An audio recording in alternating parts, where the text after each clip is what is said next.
Mic check. Mic check. Mic check. Mic check. The fossil of the day will now begin. Fossil of the day will now begin.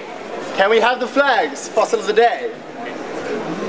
Fossil of the day. Fossil of the day. Who was bad? Who was worse? Fossil of the day. Join in, guys. Fossil of the day. All the blame. All the shame. Fossil of the day. Thank you very much, guys. Woo!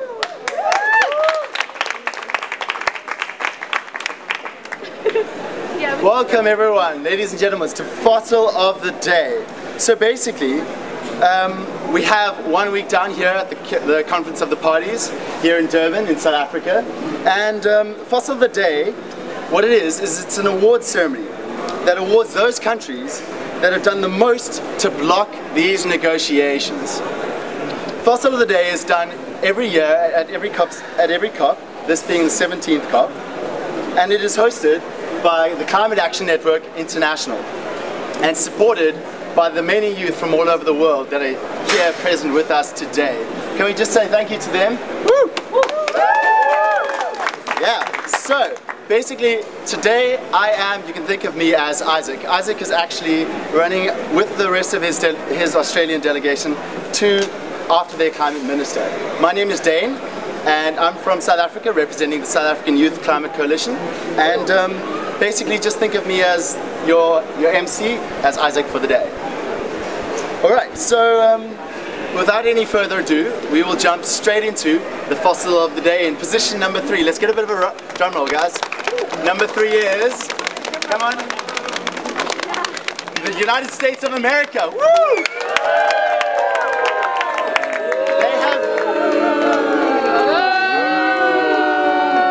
The United States of America has decided to join us today to dispel some of that murk and to clarify certain things.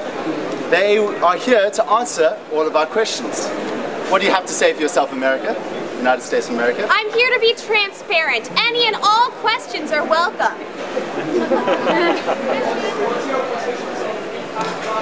Oh, the Green Climate Fund. That's a great question. The U.S. cannot accept the current structure of the Green Climate Fund. You know why? It is far too easy for needy countries to access the resources they need.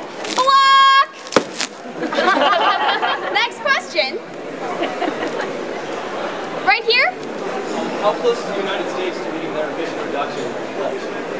Can you please ask the question a little bit louder? How close is the United States to meeting their emission reduction pledge? That's a very interesting question. Let me tell you something. It's quite complicated. There's a lot of nuances that I don't have time to go into right now. But just trust that what's good for the U.S. economy is good for the little guy. Block! Next question. Please, hold yourself back. Why is the U.S. blocking progress on the topic of any new mandate?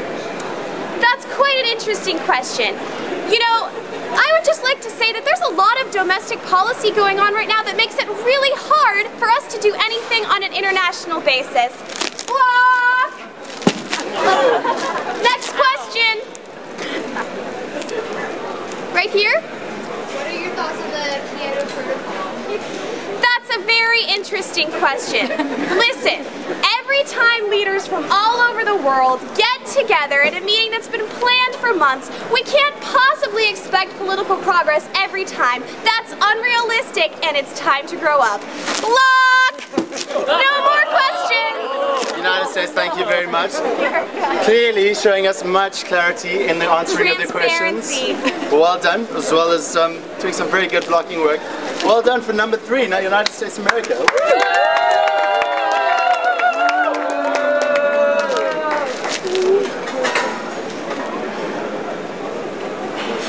Thank you. Thank you very much. Also, the next country that has decided to join us, in position number 2, let's get a bit of a drum roll going, guys. In position number 2, fossil of the day, we have Saudi Arabia. Do we have anyone from Saudi Arabia? Do we have Saudi Arabia here today with us? We do. Welcome, welcome, welcome. What do you have to say for yourself? Thank you very much. This is a great honor for Saudi Arabia. We don't need mitigation, no! We have the perfect adaptation plan. We're running out of water, but we can drink oil! Saudi Arabia, please don't. Yummy! We see where their priorities lie. Thank you. You can take that with you. Well done to Saudi Arabia, position number 2. Woo!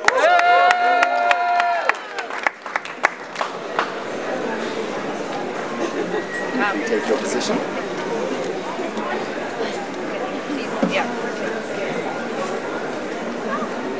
All right. And finally, the most interesting, extraordinary, exciting position of all, position number 1. Let's have a bit of a drum roll. Let's get some anticipation going. The country that has received and awarded position number 1 fossil of the day goes to 2 countries, New Zealand and Russia. New Zealand and Russia. Fossil of the day number 1, New Zealand and Russia. What do you have to say for yourselves? It is my great This award. Yes? It is my great pleasure to announce that the not Minister of the Environment, the Honourable Nick Smith, will be in the country to accept this award. Unfortunately, as the now Minister of the Environment, Nick Smith, will not be in the country to accept this award, I will be accepting this award in his place. We are very honoured to receive this award, which is extremely embarrassing for us. But we Russia are is pleased to receive. extremely privileged to be here, but Russia is very, very, very angry that we have to come and accept this award. New Zealand is committed to the Kyoto Protocol. Russia is committed to having its hot air, which will be provided by a second commitment period.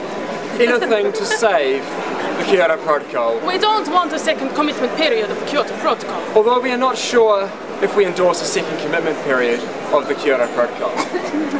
Russia feels that it has made some very, very informed decisions, but Russia does not know what decisions it has been making. New Zealand fully supports the idea that a second commitment period of the Kyoto Protocol could be provisionally entered into force. However, New Zealand, while proposing that idea, declares that it cannot constitutionally do that idea. And the proof is right in our Ministry of Foreign Affairs policy document, which says that we can provisionally accept the Kyoto Protocol. So we can't. Russia is very, very grateful to accept this award, and thanks you very much for your time, and wishes you were not here. I must say, Russia and New Zealand, I am a little perplexed and a little confused. You may take your position in number 1 fossil of the day. Well done, if we can say that. Fossil of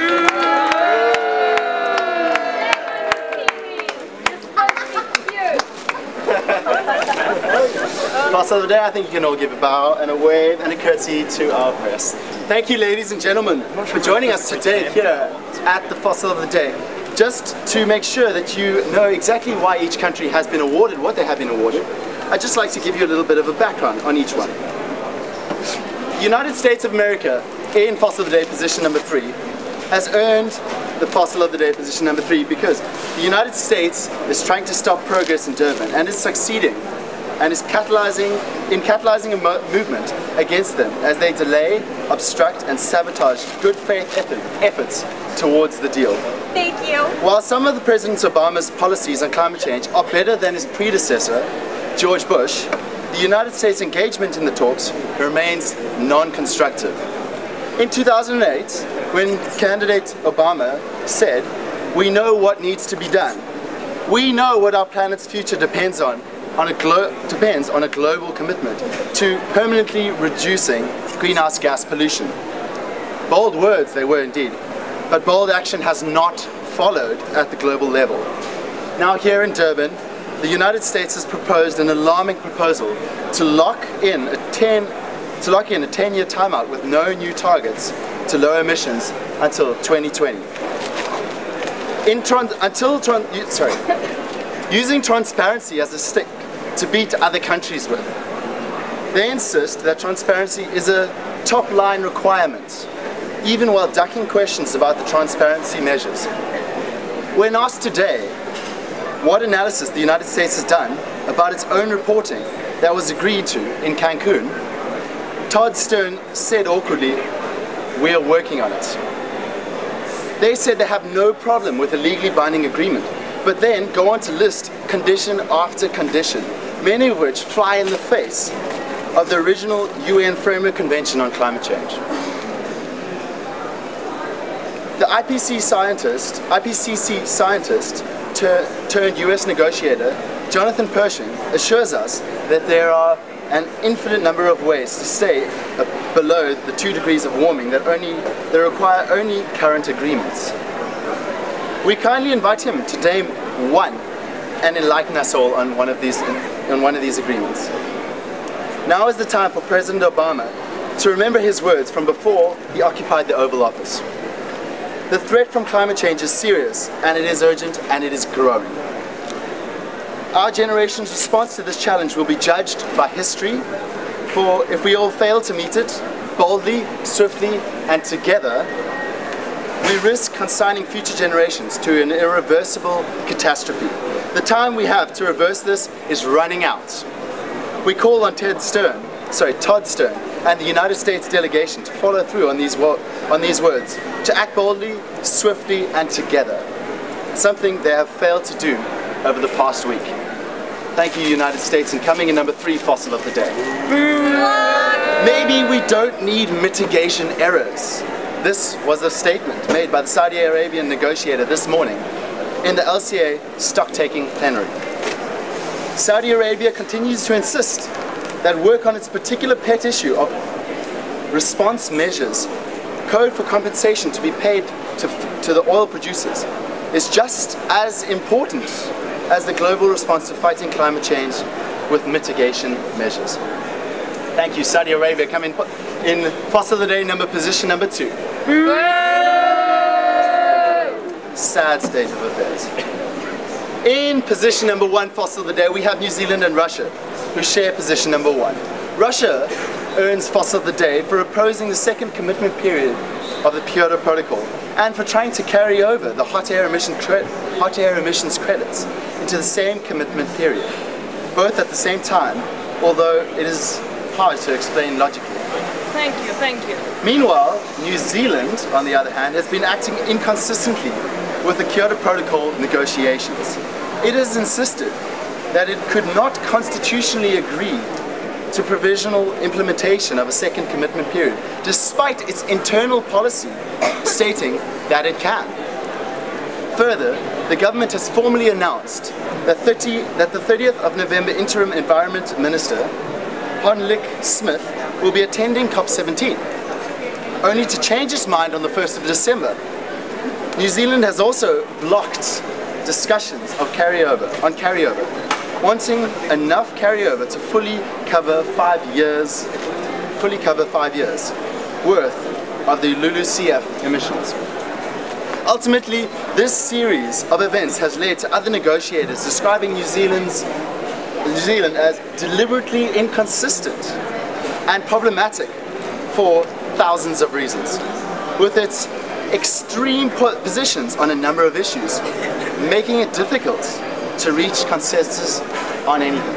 Can we thank New Zealand and Russia in position number 1, fossil of the day? I'm pleased we've reached a consensus. Thank you. Well done, guys. Countries may step off the stage. Can we say thank you very much for fossil of the day? Can we thank our hosts, Climate Action Network International, and finish off with flags and singing the fossil of the day song, anthem. Can we go? Fossil of the day, fossil of the day, who was bad, who was worse? Fossil of the day, fossil of the day, all the blame, all the shame, fossil of the day. Thank you. Thank you. places.